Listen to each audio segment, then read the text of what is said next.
la xew bu ñu demee bitim réew avec les créateurs on se rend compte tout le temps de yi ñuy defar souvent dafay dem est-ce que sañ naa wax ni extravagance wala dafay dem ci lu ëpp souvent extravagance quand tu ne connais pas ça comme moi tu as tendance à les traiter de fou.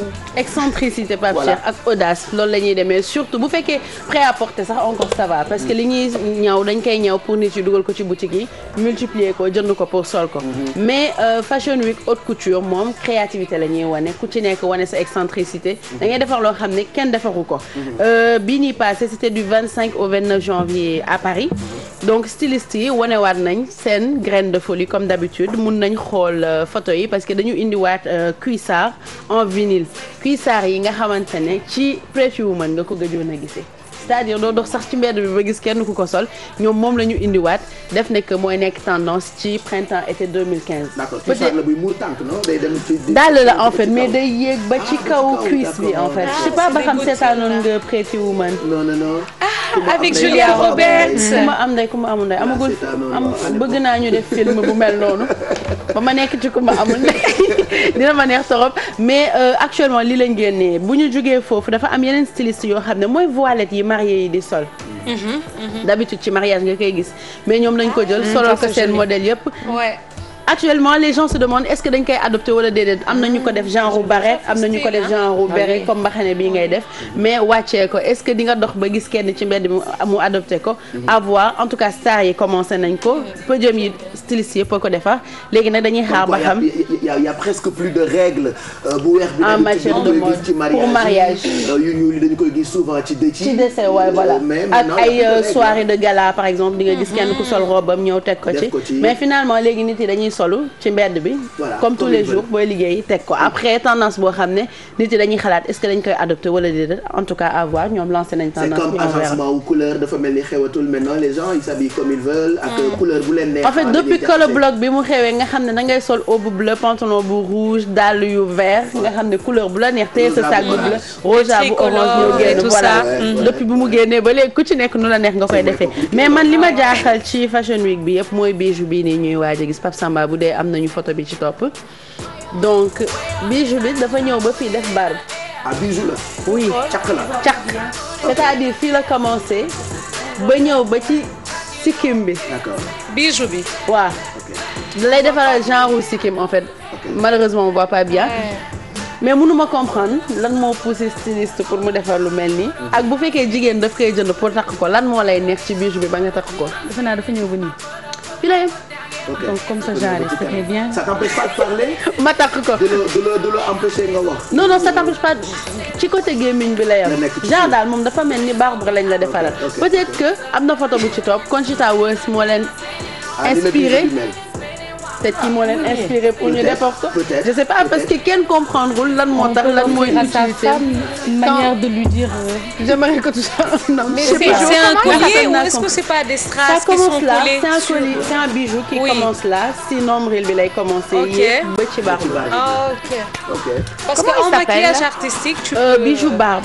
ou là le garçon fille Conchita Wurst. En Italie, il y a eu beaucoup de polémiques actuellement parce qu'il a été invité. Si, il est tout le temps invité dans tous les défilés, dans tous les événements. Donc c'est une personne qui fait le buzz actuellement. Peut-être que moom moo leen inspiré pour ñu defar collier bi. Donc Pape Samba bu fekkee photo yi ñu jëlee Facebook mujjee nañ ko récupérer parce que désolé de te l'avoir envoyé un peu tard Pape Samba sama xarit parce que chaque mardi léegi dañuy def street style mooy style mbedd bi. waa Facebook ñoo ñëwoon seen style léegi comme dañu ne mois de l'amour la xam naa moom moo poussé suñu internaute bi envoyé ñu image bi c'est très beau j'ai tenu à partager ko c'est à la plage non c'est du sable lañ ko defaree nii suufu géej bi ba pare defar ay bougies te demande en mariage la donc c'est Pape Dani Ngom moom moo ñu ko envoyé c'est une très bonne idée donc bu fekkente ne ba ngeen demander seen jabar en mariage c'est très romantique mais ni ngeen koy defaree ba mu mel ni moom may jaaxal peut-être qu'il y a des spécialistes yu koy defar donc en tout cas merci Pape Dani Ngom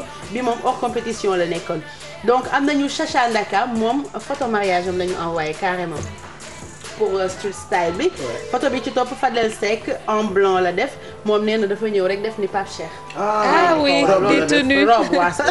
ñuy robe lañ ko tuddee robe yi de ay robe yu rafet la. voilà donc moom def na robe.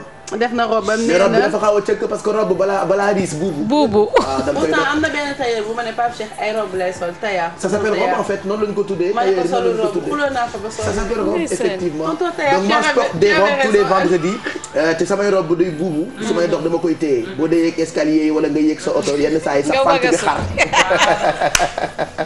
am na ñoo xamante ne dañu koy def dañu koy sol ba mel ni xale bu jigéen bu sol jupe naan nii.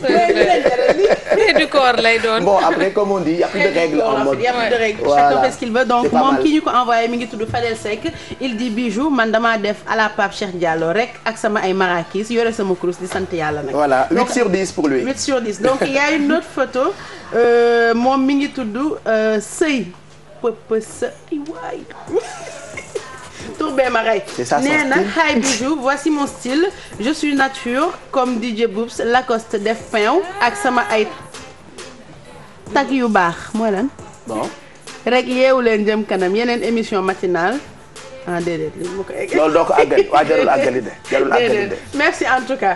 donc am nañu beneen photo. c'est vrai que ça c'est du Boubs Boubs il s'habille un peu comme ça. Lacoste souvent temps yi xewal na itam écharpe et tout. def pain yu sew yi la. ouais mais des fois mu def ay pain yu baax. ay pain. ouais yenn saa yi mu def donc ki ci topp mi ngi tudd Yacine Seck elle a pas commenté. mais juste dafa sol benn jean slim haut. benn petite pochette. solu bi benn solu passe-partout la boo xam ne mun nga dem bureau mun nga dem anniversaire tu peux aller où tu veux pour. un peu à la Bijou je trouve aussi. je m'habille souvent comme ça. qui a aussi donc c'est très tendance chez les filles. dernière photo bi nekk compétition mi ngi tudd avant-dernier Max Wager moom tamit pain la def. je pense combinaison le sol ak benn pull moom photo bi. ak bretelle voilà ak bretelle mi ngi ñu ko envoyé depuis Italie et il fait je vis en Italie mais j'aime bien votre émission Yeewu Leen. damay daw jàng sax di ko seetaan boobu doxul nag. baal daw et puis man gis naa tam booy yi xewal nañu lii au lieu ñu takk bretelle bi dañu koy. dañ koy wàcc mu ne put. waaw ci seen ndigg. affaire de style à la Wally aussi. Wally Seck il le fait donc dernière photo bi nekk en compétition. moo ngi tudd Tumango Mbalo moom benn bébé la ñu envoyé ak de jolies tresses. donc amul femme forte xanaa. elle est belle. si c'est une petite fille c'est ça son style. très jolie donc yéen style yi fi gis yëpp ban moo leen dàqal tey. parce que chaque jour la petite. on vote pour la fille nous tous. elle est toute mimi. voilà Tumango Mbalo elle est très jolie donc ñaari photo hors compétition Pape Cheikh pour terminer.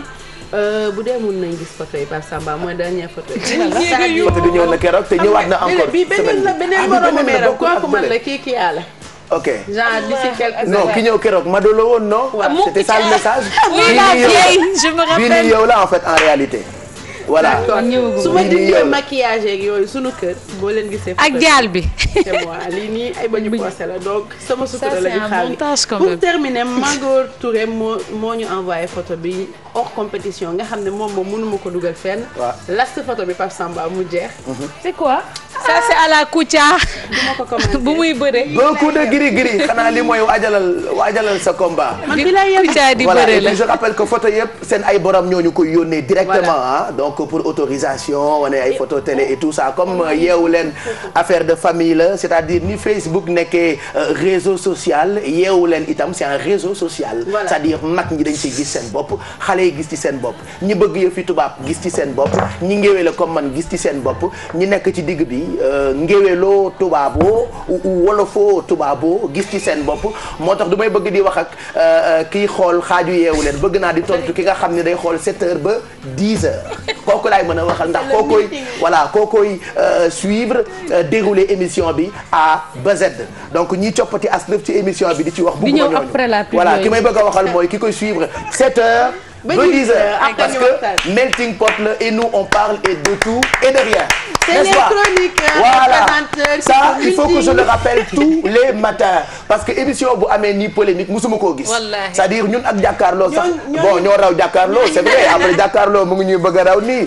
alors j'ai vu des télévisions créer des matinales ndax Yeewu Leen j'ai vu des télévisions créer des programmes ndax Yeewu Leen j'ai vu des gens commenter comme ils veulent ndax Yeewu Leen alors yooyu yëpp dañu koy sant yàlla parce que tey bu émission bi nekkee leader ba saf ñëpp c'est grâce à vous moo tax ñu ne Yeewu Leen véritable réseau social la ñoo raw Facebook n'est-ce pas une phrase d'amour ci suñu livre bu ndaw bi ginnaaw woy bi lan lay nekk tey ak Bijou alors suñu phrase d'amour fii ba 14 février chaque jour ñu indi leen benn suñu mini livre bi Cette phrase, elle dit c'est peut-être ça l'amour, un visage autour de soi qui se multiplie alors qu'on est seul.